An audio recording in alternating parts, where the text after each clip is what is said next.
Cleveland Clinic, Florida provides individualized treatment plans for excellent outcomes of health problems ranging from the most common to the most complex, even in cases considered untreatable by others. Cleveland Clinic, Florida. Every life deserves world-class care.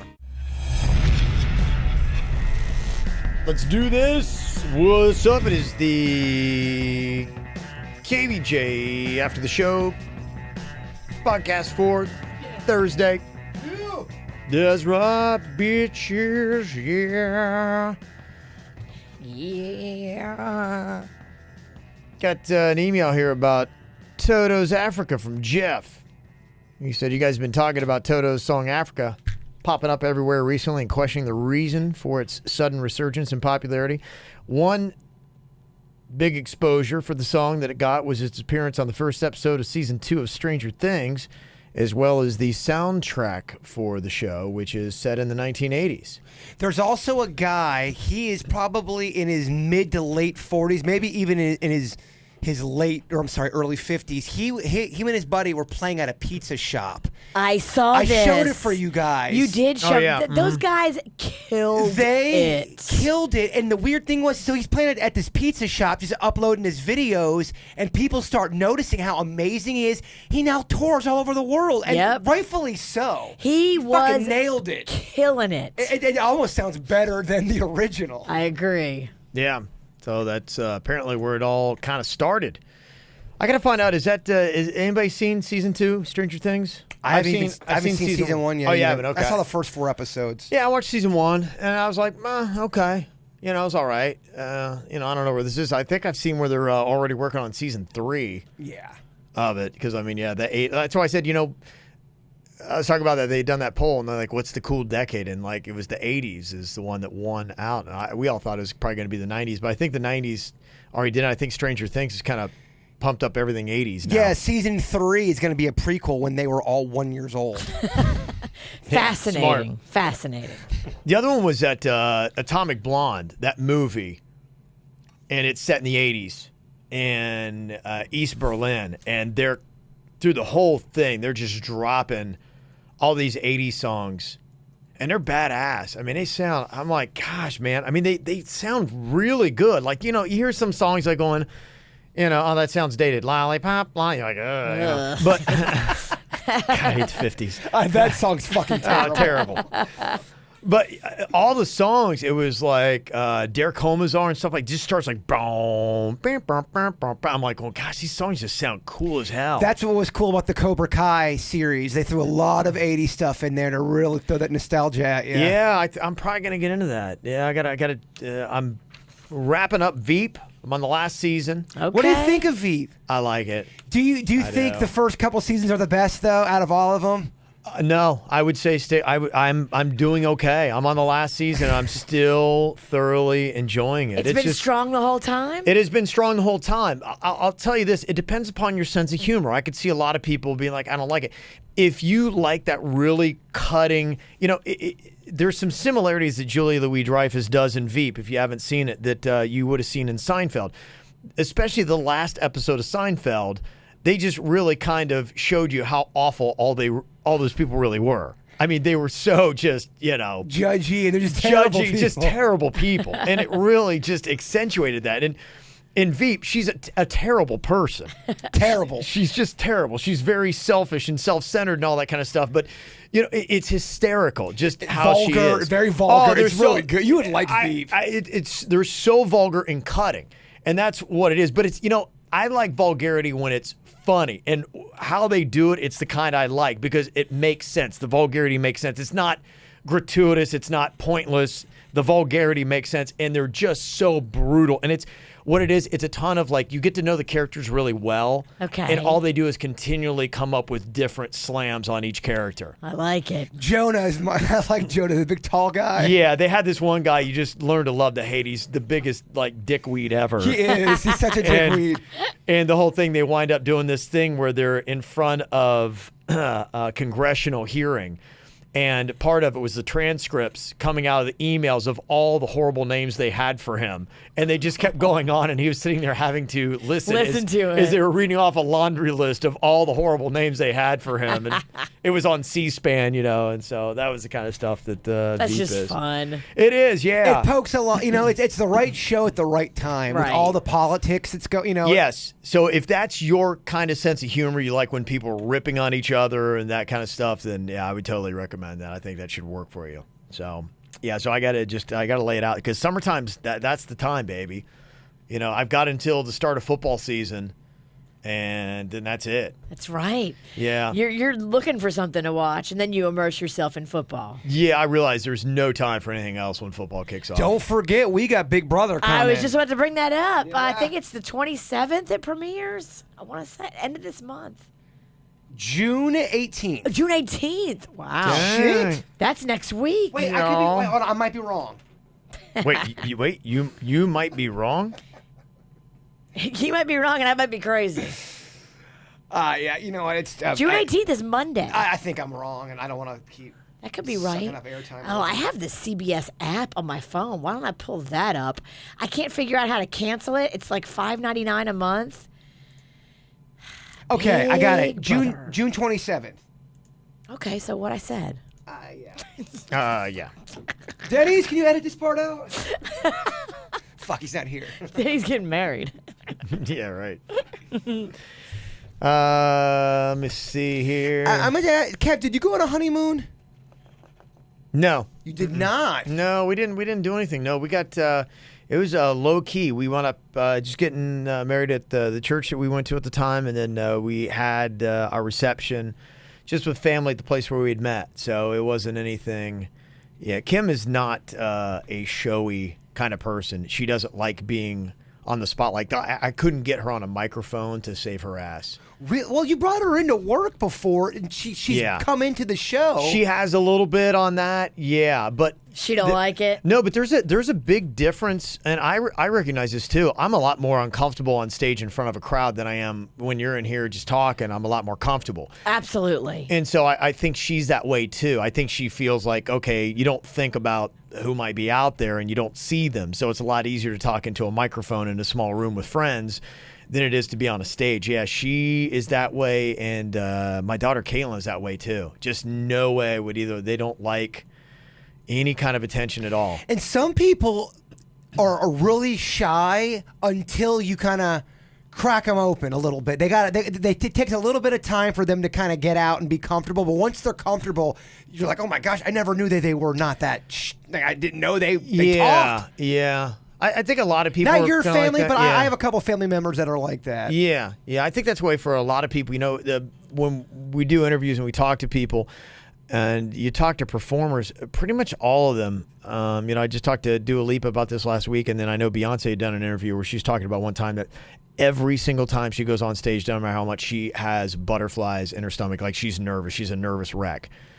And I know it's so bad for Barbra Streisand, she never got over it. But most performers then, when they get on the stage and you get out there and you kind of get into the groove. You become Sasha Fierce. Yeah, I think it's different. It's just like you got to get out there and do it. Once you do it and you feel the crowd and it's like, okay, I'm all right, then you're in your comfort zone. It's usually that way, they'll even say with athletes, if they're playing in a massive game like a national championship, the butterflies are horrible. And the first couple plays look like, oh my gosh, what's going on with my team? And you just got to get hit. They say that you need someone to hit you hard, and you're going, okay, I'm in a football game, and you go into like robo mode. That was the worst, having the butterflies in the stomach when you knew you had a game. Back in high school, I'd get terrible butterflies, and the game wouldn't be till 7 at night, and all day I'd have this nervous fucking energy. And I'd think, you know what? I got a game tonight. I can't go to math. I got to rest up for my game. And I really thought that I was entitled to do that. I can't fucking go to math. I'm playing Wellington. Yeah, it's a big game. Huge game, Virginia.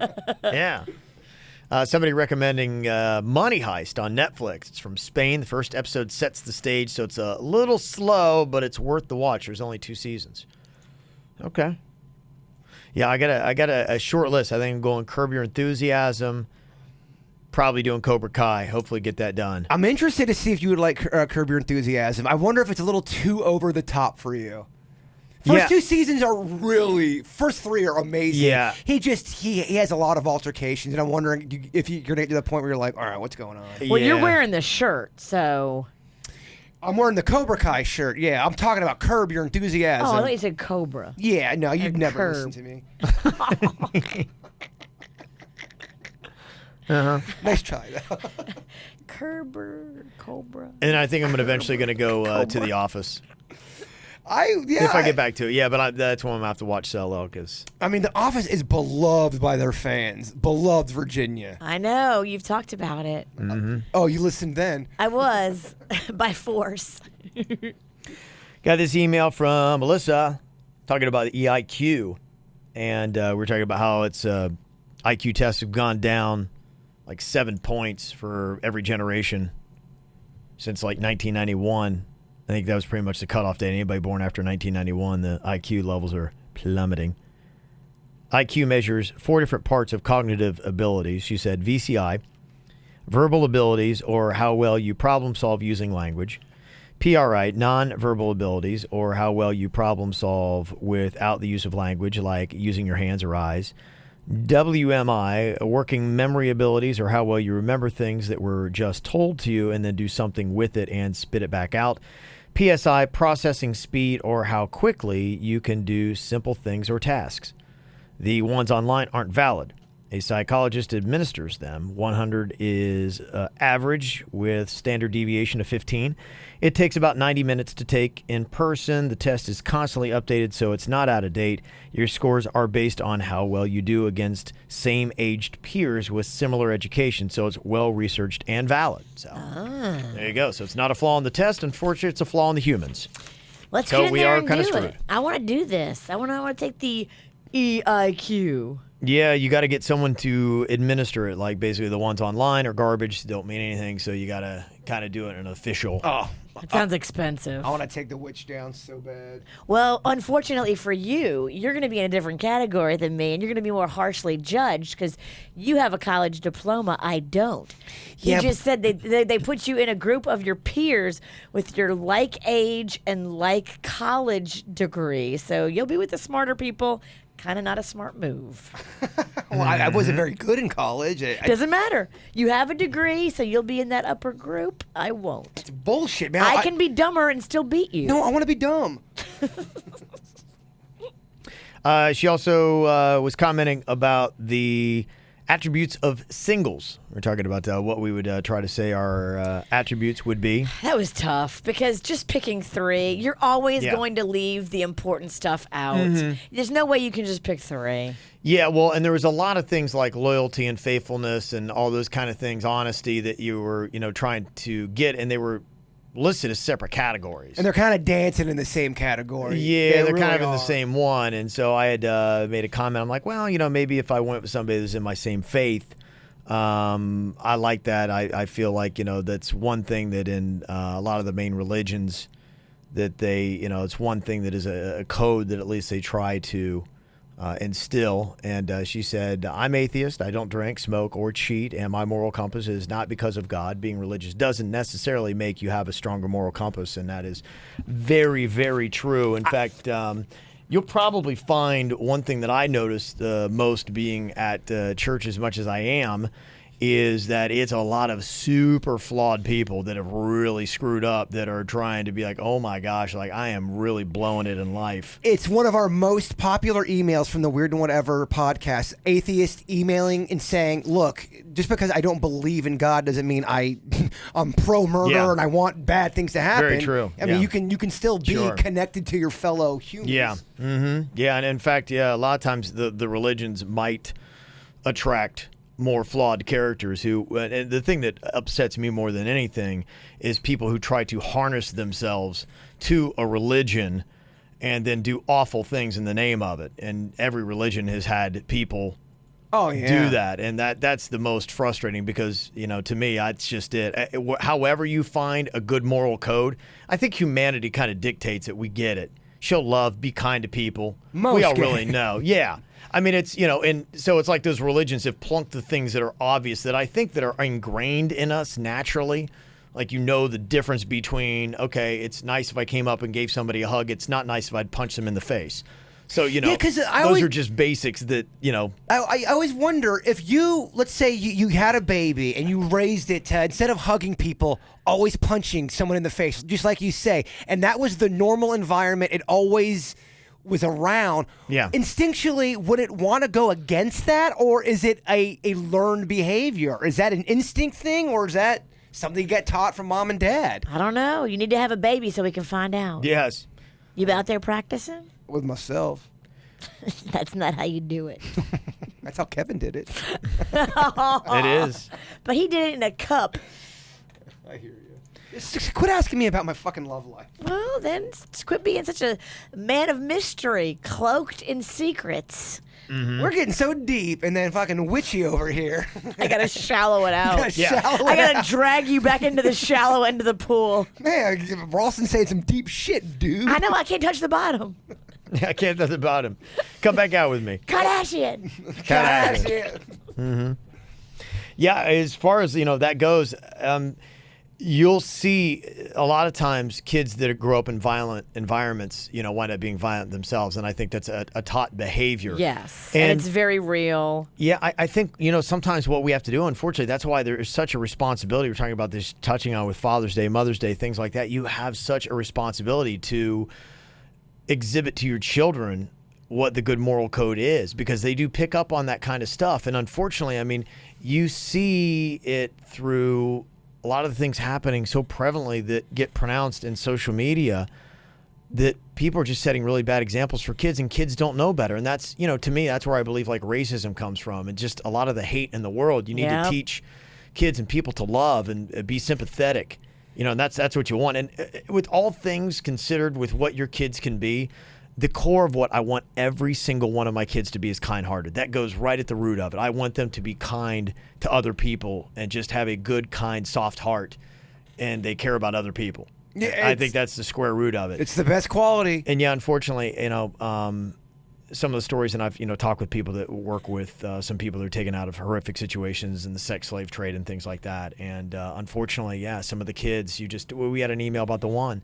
This one guy tried to adopt a 10-year-old that had been abused horribly, and couldn't even hug him because the kid would latch onto him and start biting him, and just didn't know how to even.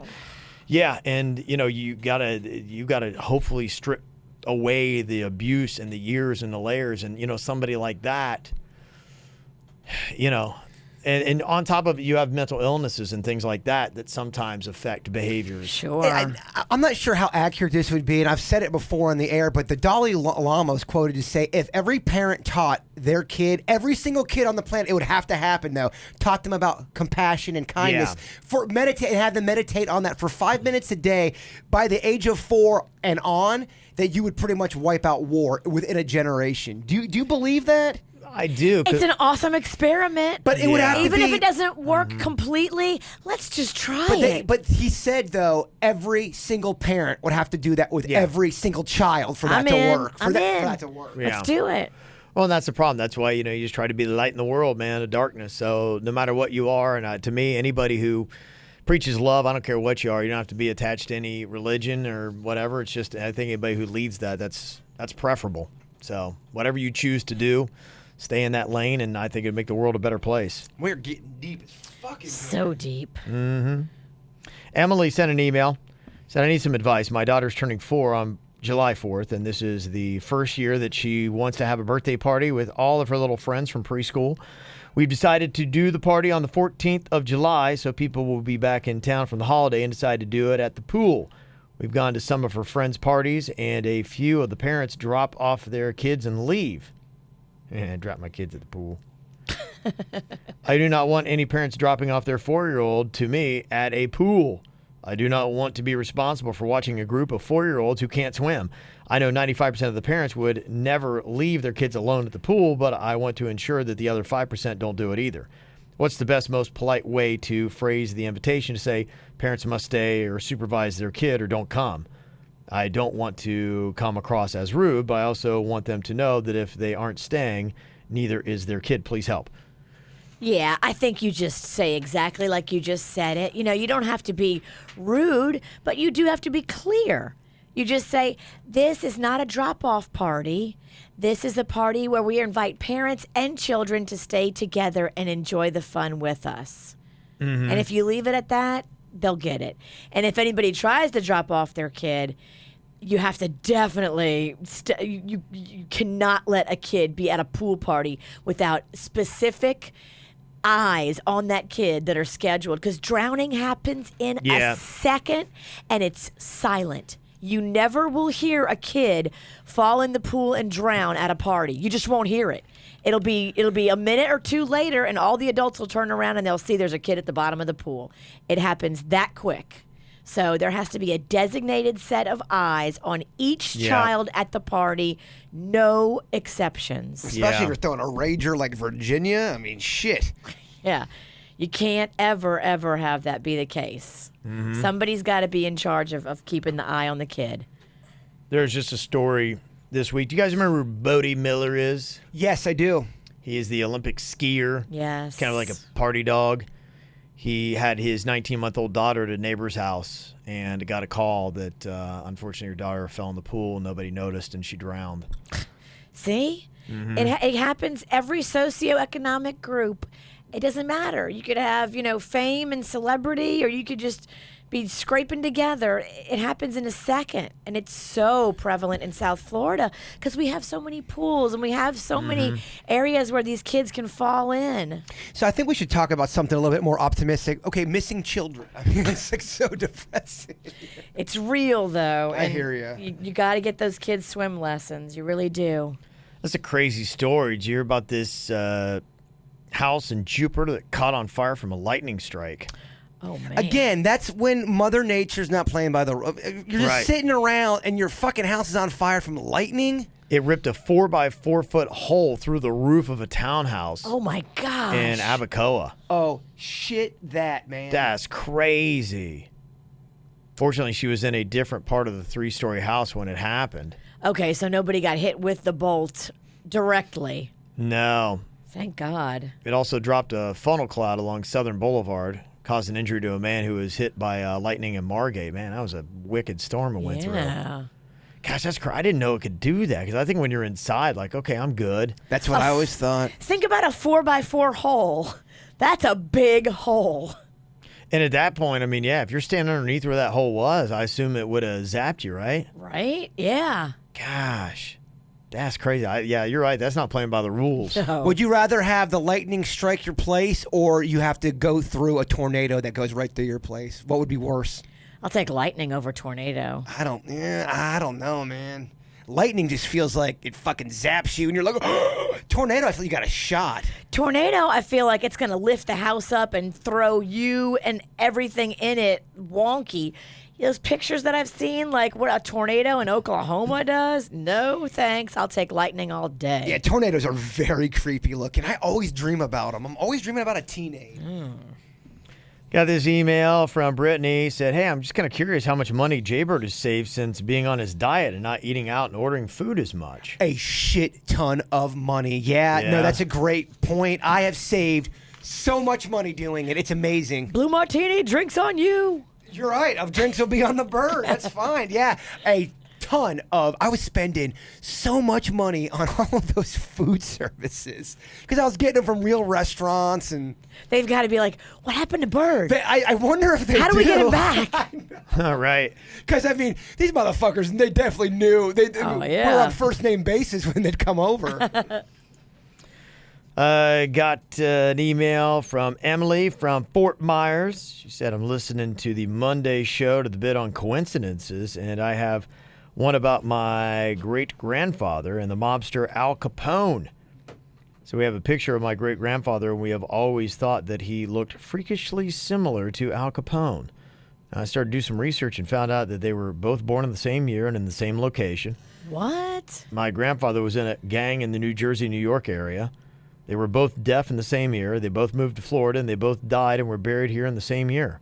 When they moved down here, my grandfather also changed his last name. It makes you wonder. Do you think they were brothers? Brothers. I don't know. It's a weird set of coincidences with somebody there. I love those stories. I could listen to those all day. Me too.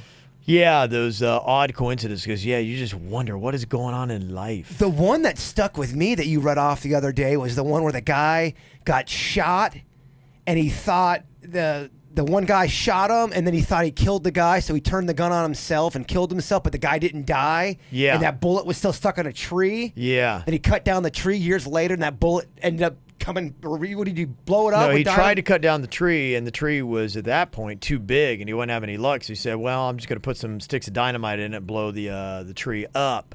And then, boom! When the dynamite went off, it forced the bullet out of the tree and into his head, and killed him. And killed him. That's so crazy. The first one didn't kill him. Years later, the same bullet. That bullet just had your name on it. It did, man. It was coming for you. Yeah. George Lucas was talking a little bit about what he would have done had he not sold off the Star Wars franchise to Disney. Yeah, people are begging him to come back. Well, listen to what he would have done with it. He said the Star Wars sequels for him, he had already had it all planned out, what it was going to be. It was going to be about microbiotic creatures called the Whills, Whills. That was going to be the focus of the sequels. They would control the universe, and they would feed off the Force. It's very kind of like metachlorines and things like that. I don't like that either. He admits, a lot of the fans would have hated it, just like they did Phantom Menace and everything, but at least the whole story from beginning to end would have been told. I don't like any of it. So it would have turned into a science project. George, what the shit, man? What happened with the Star Wars franchise? How do you create 3 amazing movies? I think he just blew his wad. I think you're right. I think he shot his load. Yeah, and he was just tapped. It was there's I nothing. can't fucking do it anymore. Yeah. Because he still stands by Howard the Duck. Oh, I really love that movie. It's a great movie. I stand by it. Kind of let you know something. Yeah. Yeah. And I thought this was an interesting story from Leah Thompson, who was in Howard the Duck. She was also in a movie called All the Right Moves with Tom Cruise in 1983. Oh, yeah. We all know that movie. Or maybe not. Virginia doesn't like Yeah. I don't know if I do. He's like a high school football player. That was what it was. Tom Cruise. That was like when he first was like going, and high school girls like going, I want to, get with him. He was cool. He was like, the man. He's like, what you'd want to be. And apparently in that movie, and especially in the 80s, they would throw in a lot of like gratuitous like topless shots and things like that.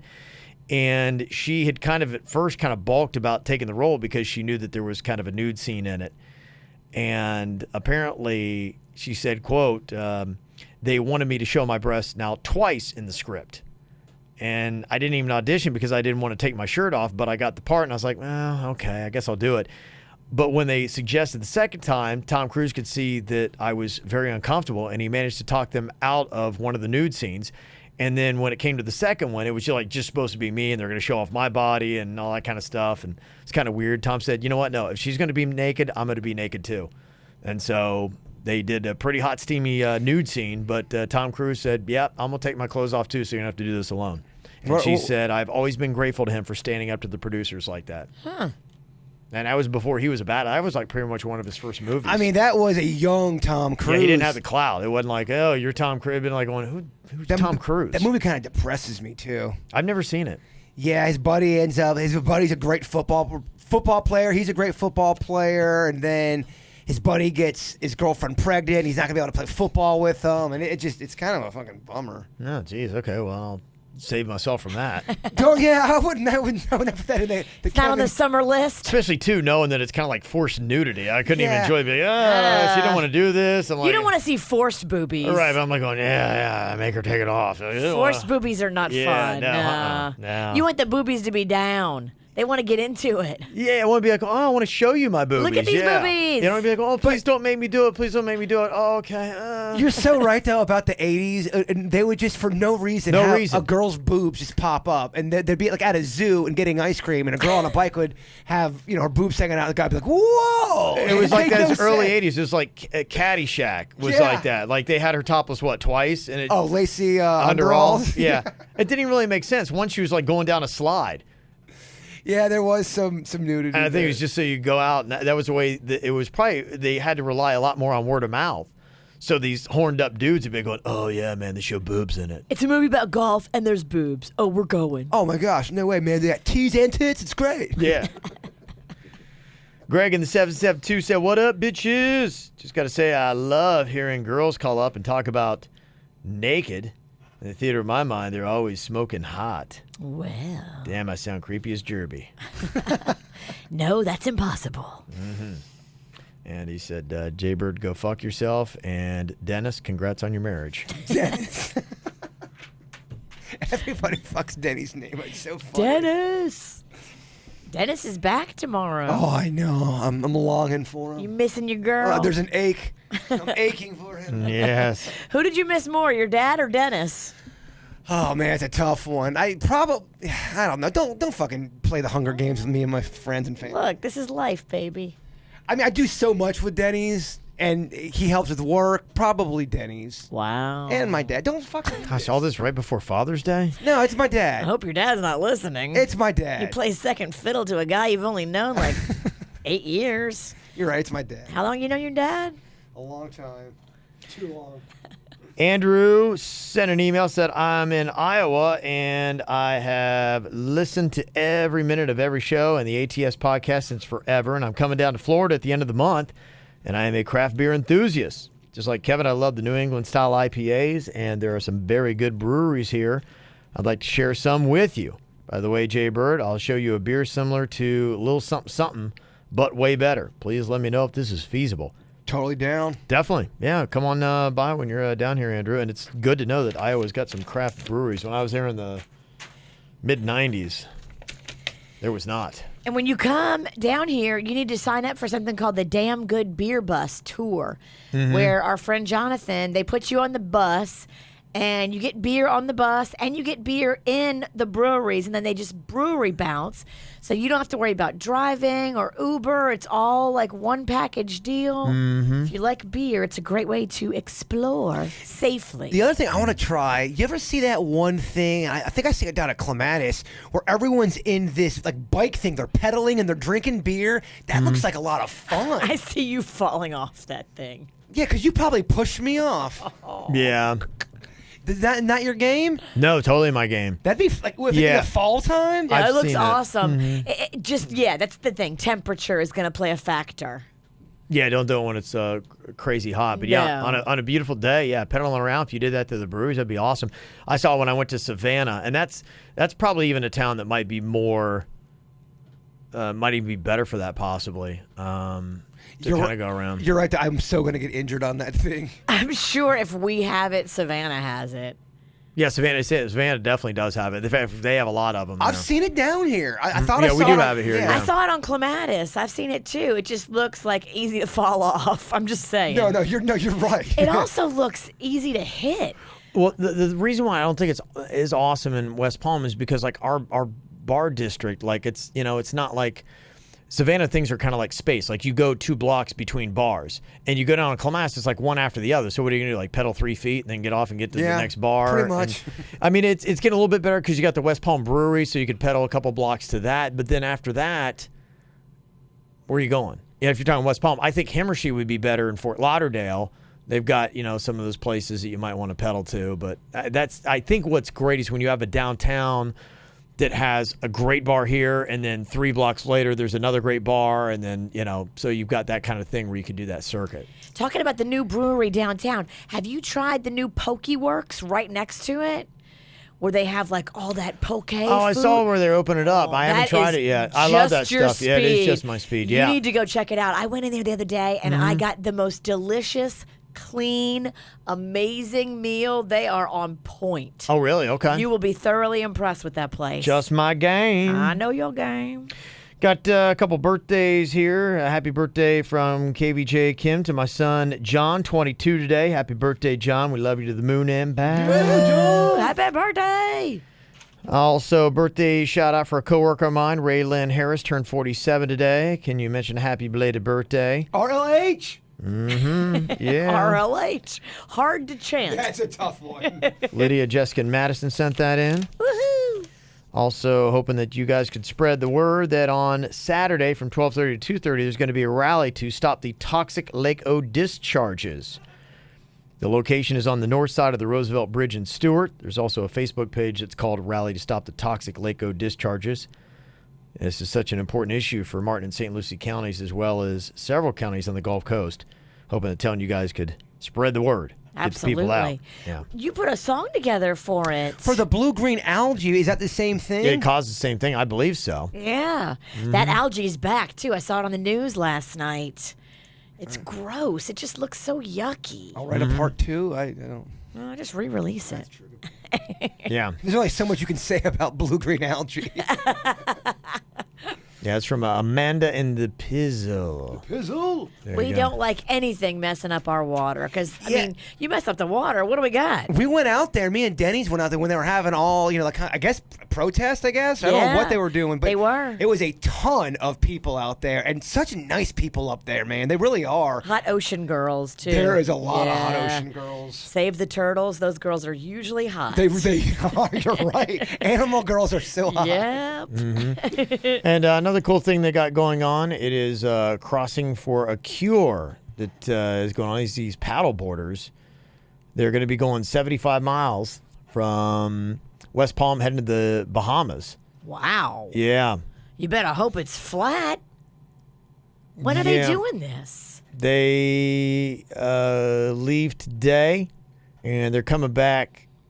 They're going to go hit Bimini, and then they're going to leave Bimini on Saturday morning.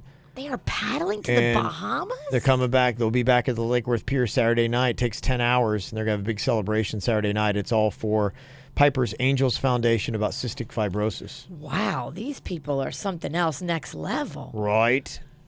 So there you go. I'm sure they have like boats going too, just to be all around them. But wow, just the sheer feat of doing that. It's pretty impressive stuff. Yeah. So there you go. That's what's going down.